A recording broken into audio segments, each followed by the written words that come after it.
intentional second-degree murder while committing a felony. Find the defendant guilty.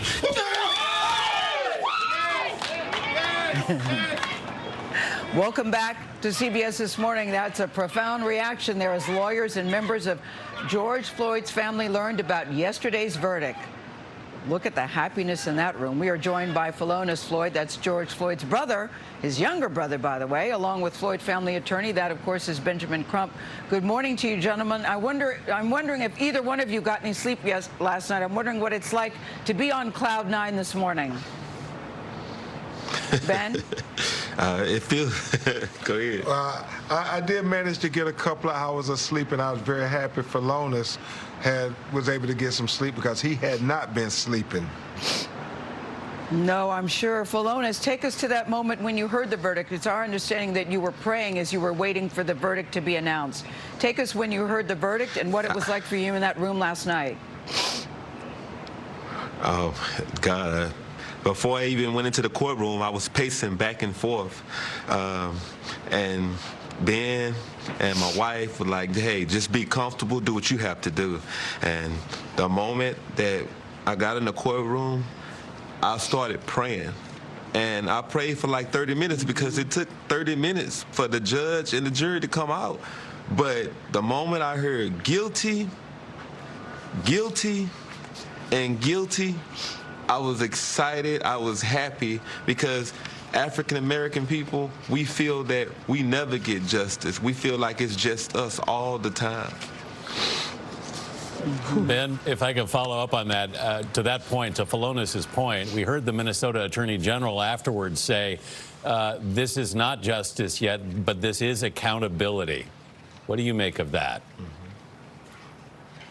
No, I agree completely because Philonise Floyd and the Floyd family have become the comforters and counselors to Daunte Wright's family, who tragically was killed while the Derek Chauvin trial was going on.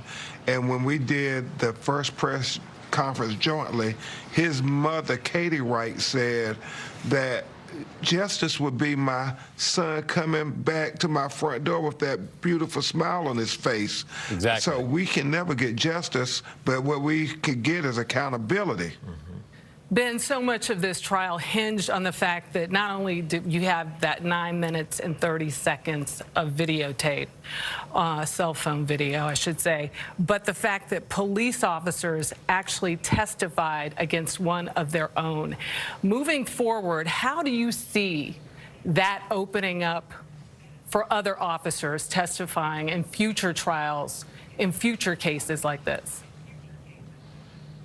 You know, that was such an unusual moment. It was very powerful to see the police come in and testify against a police officer in their department, something I had never seen in my professional career. And our prayer, our fervent prayer, part of George Floyd's legacy, is that this will be a precedent, that we have people go do what they want people in our community to do all the time. They say if you see something illegal or unjust, they want us to tell. Well, the police can be the example for us in the community. You know, Ben, I think it's interesting. Everybody is talking about Darnella Frazier in that video, because if she hadn't had that video, we would never know about this. I remember you talking about what the initial police report said was very different than what actually happened that day on that street. Yes, ma'am, Gayle King, because so often the standard police narrative is, well, we're going to justify the police actions, and people just accept it because everybody wants to believe the police. And that first police report said nothing about them having their knee on George's neck, about them having their knees in his back. It said he was resisting arrest and he died of natural causes. That's what the first report said. Hey, Philonise, it's Tony Dokoupil. I think I know, looking forward, what the future holds for Ben Crump. He's going to continue working on cases like this one. But for you, you were drafted into this movement by the tragedy that happened to your brother. So I'm curious, does this end now for you as a movement? What will you do next? like I said once before, this is a fraternity that I didn't ask to be in. And unfortunately, you have a lot of families, they need counseling. They need somebody to get out and speak for them because they may not be able to because people be in a lot of pain.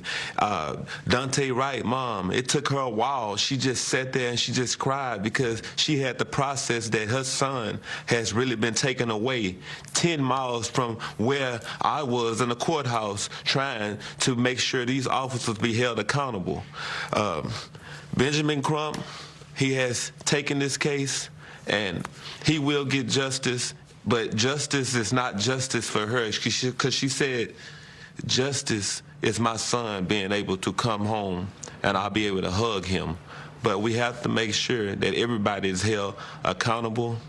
And I started my institution called the Philonise and Floyd Institution for Social Change, and I'm turning my pain into purpose to be able to get out and help others all across this world, not just here in Minneapolis, but everywhere in different countries too.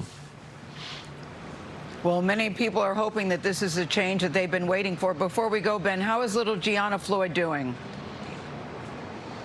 Well, you know, she was in the courtroom with us, and Attorney Miller, her mother, and she was just lighting up the room with her smile. Yeah, she's George. That's George. Yes, He's in her. She smiles. Yes, she we'd like to laughs. know that. Everything like George. We'd like to know that. Thank you both very much.